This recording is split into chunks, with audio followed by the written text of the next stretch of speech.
Hello বন্ধুরা, এটা হচ্ছে বোগেনভিলিয়া গাছ। সামনে শীত আসছে, শীতের সময় এই গাছে প্রচুর পরিমাণে ফুল দেয়। এই জন্য এই দুটি পরিচর্যা করতে হবে। আমি এই গাছগুলো পুরো হার্ড প্রুনিং করে দিয়েছিলাম 1 মাস আগে। তার ফলে কত শাখা পোশাখা বেরিয়েছে ও তার মধ্যে কুড়ি এসেছে।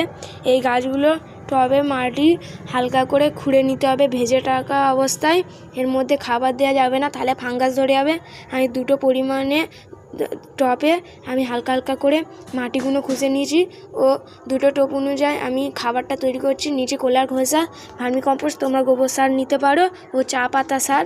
এই 3টে উপাদান নিয়ে গাছের গোড়ায় দিয়ে উপর দিয়ে মাটি চাপা দিয়ে দিতে হবে। তোমাদের সব বোগেনভিলিয়া গাছে এরম করতে পারো।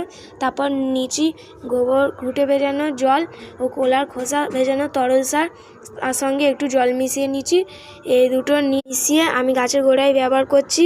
তোমরাও এরম ব্যবহার করবে 1 মাস ছাড়া ছাড়া। আমার ভিডিও ভালো লাগলে চ্যানেলটা সাবস্ক্রাইব করো ও প্লিজ লাইক করো।